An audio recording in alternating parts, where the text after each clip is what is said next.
दीन का गद्दार, कौम का गद्दार और ऊपर से हरामीपन बिन सलमान। मोहम्मद बिन सलमान पूरा हरामीपने पर उतरा हुआ है और पूरी उम्मत मुस्लिमा को यह दिख रहा है। इसके बावजूद भारत में आप खास करके बहुत सारे मौलवियों को देख रहे होंगे जिनकी मस्जिदों में पैसा आता है सऊदी अरब से। चैलेंज करता हूं, अकाउंट चेक करवा लीजिए। चैलेंज करता हूं, अपनी मस्जिद का अकाउंट चेक करवा लो जिस मस्जिद का मौलवी ज्यादा चल रहा हो और बिन सलमान को सपोर्ट कर रहा हो। अंधा पैसा सऊदी अरब से लेते हैं ये। यही वजह है कि मोहम्मद बिन सलमान की ये बुराई सुन नहीं सकते, क्योंकि सब कुछ वहीं से चल रहा है इनका। जिस दिन दिमाग घूमेगा लिस्ट बनाई जाएगी, इंडियन गवर्नमेंट को सौंपी जाएगी और ऐसे इमाम जो इस वक्त भारत में शिया सुन्नी करने की कोशिश कर रहे हैं, ये बहुत अंदर जाएंगे। सबके कईयों के बयान तो आ रहे हैं मेरे पास। बहुत बढ़िया काम कर रहे हो मुसलमानों, इसी तरह से रिकॉर्डिंग करो इनकी, जो जहर उगल रहे हैं ईरान के खिलाफ और खास करके शिया मुसलमानों को टारगेट कर रहे हैं। इनकी आइडियोलॉजी पाकिस्तान से है, आज सब खोल दूंगा।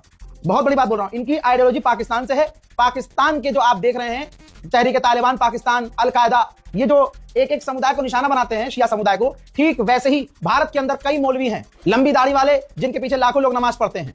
वक्त आएगा अगर उनके बयानात इस तरह से बंद नहीं हुए तो मैं वादा कर रहा हूं इतनी अंदर भेजूंगा। याद रखना मोदी सरकार है, मुश्किल नहीं है तुम्हें अंदर भेजना। तुम करो शिया सुन्नी इस मुल्क में, पाकिस्तान नहीं है ये कि तुम शिया सुन्नी करोगे और पूरा हिंदुस्तान चुपचाप बैठ कर देखेगा। मुल्ला, जब तुम्हारी दाल रोटी वहां से चल रही है तो दाल रोटी चलाओ, जहर काहे उगल रहे हो। हजरात मोहतरम, मोहम्मद बिन सलमान का हरामीपन एक बार फिर से दुनिया के सामने खुला है। सबसे पहले सबूत ही आपकी स्क्रीन पर रख रहा हूं, पढ़ लेना। मोहम्मद बिन सलमान ने एक बार फिर से डोनाल्ड ट्रंप, जिसकी खुद हवा निकली हुई है, उसको प्रेशराइज किया है और कहा है कि ये गोल्डन अवसर है, ईरान इस वक्त जख्मी है, ईरान पर हमला जारी रखो, ईरान पर बड़े हमले करते रहो। अपडेट ये भी है कि नेतन्याहू से भाई इनडायरेक्ट ये कनेक्टेड है। नेतन्याहू को फुल सपोर्ट कर रहा है मोहम्मद बिन सलमान और सऊदी अरब को फंड करने के लिए भी तैयार है। आपने देखा है कि ज़ेलेंस्की से इसने सुबह डील भी कर ली थी। ज़ेलेंस्की यानी यूक्रेन के राष्ट्रपति, यानी यूक्रेन से सऊदी अरब ने डिफेंस डील की है और बार बार मोहम्मद बिन सलमान डोनाल्ड ट्रंप को फोन करके कह रहा है कि हमला करो, बड़े हमले करो, ईरान को पूरी तरह से तोड़ डालो, रिजीम को बदल डालो। जबकि दुनिया की तमाम CIA, मूसाद, सारी एजेंसियां, MI6 फेल हो गई हैं और हाथ खड़े कर दिए हैं कि हम ईरान की जो रिजीम है चेंज नहीं कर सकते। और अमेरिका, इजराइल इस बात पर एग्री है कि भैया अब रिजीम हम नहीं छोड़ सकते। लेकिन आप ये देखिए कि मोहम्मद बिन हरामी मान नहीं रहा है, वो जिद पर है कि ईरान पर हमला जारी रखो। यही वजह है कि बहरैन में, ये तमाम अरब एक जैसे हैं, बहरैन में एक मुस्लिम नौजवान को सिर्फ इसलिए पीट पीट के जेल में मार दिया गया। देख लीजिए उसका आखिरी जनाजा देख लीजिए, शिया समुदाय से था, इसलिए सारा गुस्सा बहरैन की पुलिस ने इस पर निकाला। ये अपनी गवर्नमेंट के खिलाफ आवाज उठा रहा था और कह रहा था कि तुम ईरान का साथ क्यों नहीं दे रहे हो। ईरान का साथ देना चाहिए, वो दीन की लड़ाई लड़ रहा है, इंसानियत की लड़ाई लड़ रहा है। तुम ईरान के खिलाफ जाकर अमेरिका, इजराइल का साथ क्यों दे रहे हो। भाई अरब पिट पिट के इतना भरा हुआ था, एक तो बेचारा ये शिया निकला और ऊपर से गवर्नमेंट के खिलाफ बोल रहा था। अगर इसे जान से नहीं मारते तो एग्जाम्पल सेट नहीं होता। अब ये आवाज उठी थी, अरबों ने हुक्म दिया कि भाई ऐसा कैसे, तानाशाही तो अरब में है भाई, डेमोक्रेसी वहां नहीं है। ईरान में तो डेमोक्रेसी है, यहाँ तो चुनाव ही नहीं है।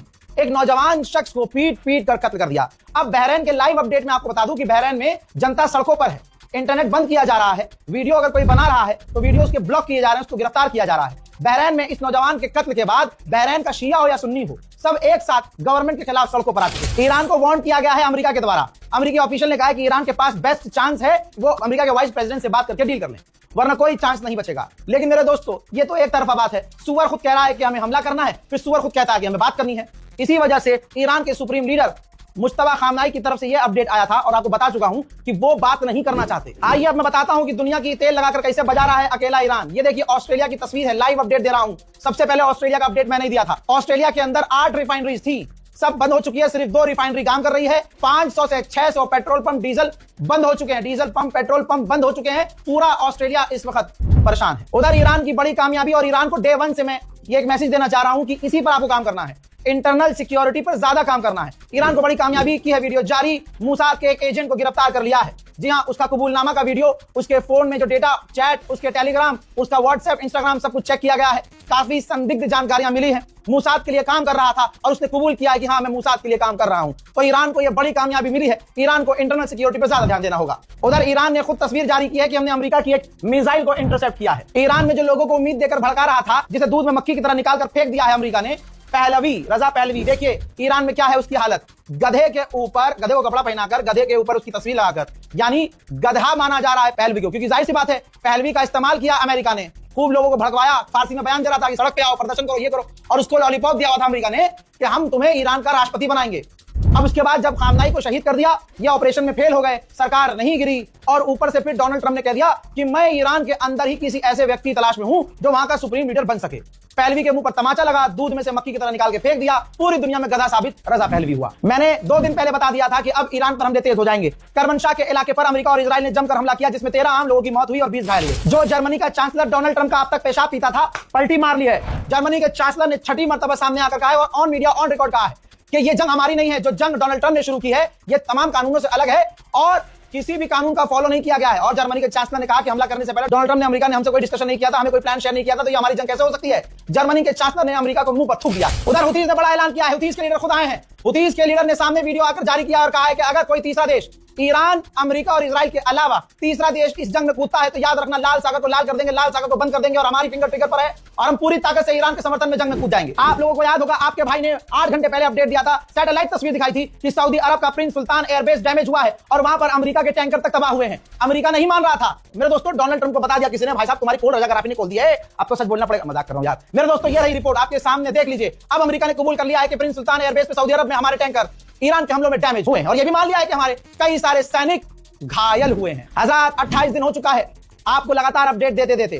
फिर से बता रहा हूं, जितने करीब से इस जंग को हम मॉनिटर कर रहे हैं कोई नहीं कर रहा है। मैं बता रहा हूं, हर दिन ये सफेद सुअर उठता है, झूठ बोलता है, कैमरे के आगे आता है, झूठ बोलता है, माइक मुंह में लेता है, झूठ बोलता है और झूठ बोलने के बाद 8 घंटा भी नहीं होता अपने बयान से पलट जाता है। अब इस गुलाबी सुअर ने कहा है कि आज हम मिडिल ईस्ट को आजाद करने वाले हैं। बताइए, अभी इजराइल को पेला है, हैप्पी दिवाली बोलिए इजराइल को। ऐसी ऐसी मिसाइलें गिरी हैं इजराइल में कि इजराइल चारों तरफ छितरा गया है। अमेरिका मिडिल ईस्ट से खत्म हो चुका है और ये गुलाबी सुअर अलग ही नशे में है। पता नहीं कौन सा भांग पीता है, गांजा पीता है, अफीम पीता है, वोडका पीता है, क्या पीता है। हालांकि ये 4-4 साल की बच्ची का खून भी पीता है एप्स्टीन आइलैंड पर जाकर। लेकिन दोस्तों, अलग लेवल की बात है। कह रहा है कि ईरान के आतंकवाद से मिडिल ईस्ट आजाद होने वाला है, हम जंग के काफी करीब है। अबे सुअर की कंट्रोल, उदय कंट्रोल। अबे गुलाबी चमड़ी, गुलाबी सुअर, नाली के कीड़े, सड़ी हुई टट्टी, कुत्ते की कंट्रोल। भाई अभी ये 15 दिन पहले से कह रहा था कि हम जीत गए, हम जीत गए, हम जीत गए। अब कह रहा है हम जीतने वाले हैं। साला अपने ही जुमलों से पलट जाता है। उधर ईरान ने बताया कि सारी रेड लाइन क्रॉस करके हमारे बुशहर न्यूक्लियर पावर प्लांट पर तीसरी बार हमला किया गया है। कोई रेडिएशन अभी लीक नहीं हुआ है, लेकिन तमाम अंतरराष्ट्रीय कानूनों का उल्लंघन किया जा रहा है। हजरात, जापान कोयला प्लांट बंद करने वाला था इस जंग से पहले ही, लेकिन जब जंग शुरू हुई और जापान का ईंधन खत्म होना शुरू हुआ, बिजली में कटौती शुरू हुई, तो अब जापान ने ऐलान किया है कि हम अपना कोयला प्लांट चालू रखेंगे। उधर बहुत बड़ा खुलासा हुआ है कि रशिया ईरान को शाहिद 136 का एडवांस वर्जन, यानी यूक्रेन और रूस की जंग में रशिया की ईरान ने मदद की। ईरान ने अपने शाहिद ड्रोन दिए थे और भारी मात्रा में रशिया को दिए थे। रशिया ने उन ड्रोन को लिया, उनको अपग्रेड किया और घातक बनाया और यूक्रेन के लिए इस्तेमाल किया। रशिया वही अपडेट वर्जन शाहिद 136 को अपडेट करके ईरान को दे रहा है। लालची लोमड़ी की कहानी सुनी होगी, अंगूर वाली। अंगूर लपक रही थी, हाथ नहीं पहुंचा तो सारी दुनिया से वो बुराई करती गई, अंगूर बड़े खट्टे हैं, अंगूर खट्टे हैं। यही गुलाबी लोमड़ी अब ये है गुलाबी सुअर। इसने अब अपने ताजा बयान में कहा कि ब्रिटेन के एयरक्राफ्ट करियर अच्छे नहीं है, ब्रिटेन के एयरक्राफ्ट करियर स्लो चलते हैं, अच्छा काम नहीं करते हैं, काफी वीक है। यह पता है इसने क्यों कहा? क्योंकि ब्रिटेन ने इसकी लाख रिक्वेस्ट पे ब्रिटेन का पेशाब पीने के लिए तैयार था ट्रंप, लेकिन फिर भी ब्रिटेन ने अपने एयरक्राफ्ट करियर स्ट्रेट हॉर्मुज में नहीं भेजे। तो बस अब ये ब्रिटेन के एयरक्राफ्ट करियर को, ब्रिटेन की फौज को कमजोर बताने में लगा है। मेरे दोस्तों, डोनाल्ड ट्रंप इस वक्त दुखियारी रांड की तरह रो रहा है, दुखियारी रांड। अब ये रांड वहां खड़ा होकर कह रहा है, रांडो की तरह बस रो रहा है, रुदाली बना हुआ है इस टाइम। कह रहा है जैसे पहले तो बुराई कर दी इसने ब्रिटेन की, फिर इसने नेटो को फिर से कोसा, कहा कि मैं गारंटी देता हूं अगर फिर से दुनिया में कुछ बड़ा कांड हुआ और मदद की जरूरत हुई तो नाटो वहां भी नहीं होगा। पहले बुराई कर दी रंडवे ने, फिर आगे कह रहा है कि वैसे भी हमें नाटो की जरूरत नहीं है। अबे तो फिर R- रोना कर क्यों रहा है भाई साहब? ऐसी मिसाइलों की बरसात ईरान ने इजराइल पर की, वो वीडियो में दिखा चुका हूं, अलग से पूरा ब्रेकिंग न्यूज दिया था मैंने कि अब इजराइल ने कबूल किया है कि ईरान की मिसाइलों के 11 अलग अलग जगह पार्ट गिरे हैं। भाई साहब मैं बता दूं, पार्ट नहीं गिरे हैं, 11 जगह मिसाइलें गिरी हैं और तबाही इजराइल में मची है। यकीन नहीं आ रहा तो देख लीजिए इजराइल की और तबाही की तस्वीरें। हैप्पी दिवाली।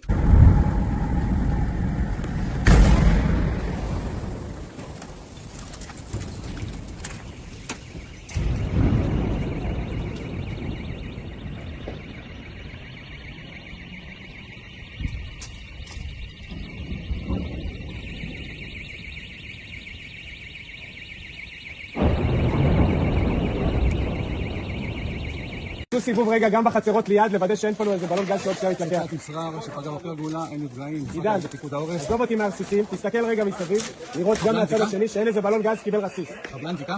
כן, חבלן זיקה. חבלן זיקה.